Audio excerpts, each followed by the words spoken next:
Você já ouviu falar que sua mente pode mover montanhas? Ou que você poderia se tornar um imã e atrair tudo o que desejasse apenas com o poder do pensamento? Antes de continuar, eu quero que você se imagine caminhando numa praia deserta. O pôr do sol tranquilo, refletindo na água quente e transparente, só é atrapalhado pelo barulho das ondas e o vento nas folhas de palmeira. Deu uma relaxada só de imaginar essa cena? Ótimo, porque o assunto de hoje é pensamento positivo.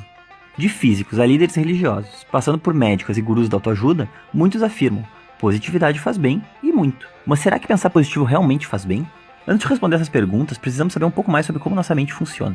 Segundo o pesquisador Frederico Azevedo, da Universidade Federal do Rio de Janeiro, em um artigo publicado no The Journal of Comparative Neurology em 2009, o cérebro humano é composto por mais ou menos 86 bilhões de neurônios, e cada um deles é ligado por mais de 1000 conexões sinápticas.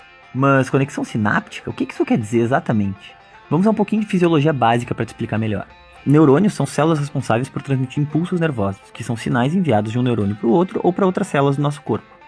Os neurônios têm a capacidade de estabelecer conexões quando recebem esses sinais, seja por estímulos do próprio organismo ou do ambiente externo.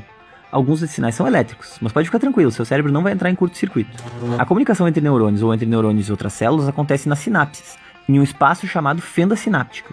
Para transmitir informações, os neurônios lançam substâncias químicas chamadas neurotransmissores, que atravessam essa fenda e têm a capacidade de produzir reações no nosso corpo. Tá, mas onde que o pensamento positivo entra no meio dessa história? Sem que possamos prever ou controlar, quando recebemos algum tipo de sinal que pode ser disparado através do pensamento, o nosso corpo produz respostas hormonais relacionadas, por exemplo, às sensações de bem-estar ou de estresse. Então quer dizer que pensar negativamente faz mal? Depende. Nas situações em que identificamos um risco ou uma ameaça, um tipo específico de mecanismo entra em ação, chamado sistema nervoso simpático, estimulando as glândulas suprarrenais que agem na secreção dos hormônios adrenalina, noradrenalina e dopamina. Chamamos esse mecanismo de reação de fuga ou luta, e ele está relacionado com os nossos instintos de proteção. Quando os níveis desses hormônios aumentam, entramos em estado de alerta. O coração bate mais depressa, a respiração se torna mais rápida e a pressão arterial aumenta. Em momentos estressantes do cotidiano, como dirigir em um trânsito congestionado, fazer uma prova ou participar de uma competição esportiva, o estado de alerta é muito importante.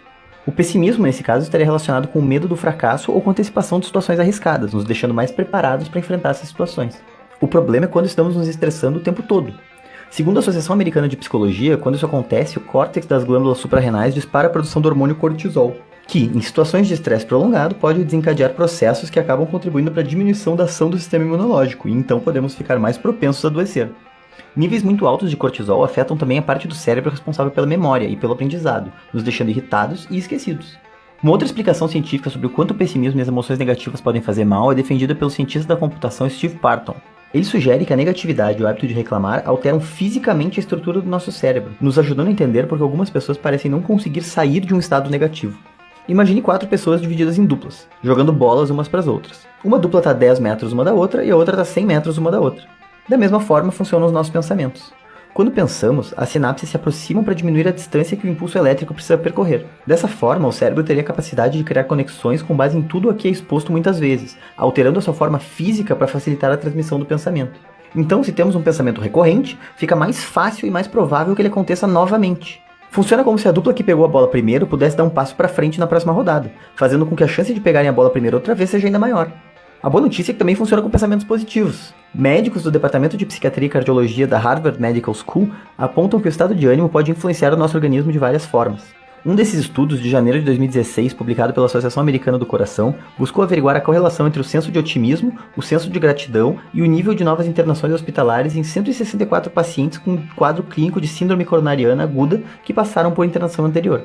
Através de testes, da escala de atividade física e entrevistas de avaliação, o estudo apontou que os pacientes que sinalizaram maior otimismo apresentaram maior índice de prática de atividade física e menores taxas de hospitalização durante os 6 meses seguintes ao estudo, se comparados com pacientes com maior senso de gratidão.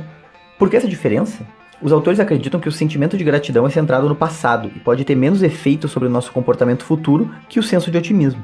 Por outro lado, o otimismo poderia ser uma ação mais centrada em fatores cognitivos e na sensação de que se pode fazer algo para alcançar uma meta, possibilitando atitudes positivas no comportamento e no compromisso com a própria saúde. Ou seja, pessoas com disposição para ver o lado positivo da vida tendem a cuidar mais da sua saúde, praticar mais exercícios e se alimentar melhor. Afinal de contas, pensar positivo funciona? Sim, existe poder no pensamento positivo. Você não vai jogar bola como a Marta, nem quebrar recordes como o Usain Bolt só pensando positivamente. Mas emoções positivas estão associadas com a melhora na saúde e com as sensações de vitalidade e bem-estar. Por outro lado, a raiva crônica, a preocupação excessiva e a hostilidade são fatores de risco para o desenvolvimento de doenças. No entanto, essa positividade é mais natural para algumas pessoas, enquanto outras precisam aprender a pensar e agir de modo mais otimista. Então, como podemos desenvolver essa forma de pensar? Segundo o Departamento de Psicologia da Universidade de Harvard, a psicologia positiva indica várias rotas para a felicidade. Sentir-se bem, buscando emoções e sensações prazerosas. Engajar-se totalmente com objetivos e atividades que envolvem você plenamente. Fazer o bem, buscar na sua vida um significado fora de si próprio, desenvolvendo a sua empatia. Gratidão, expressando apreço por aquilo que você tem em sua vida.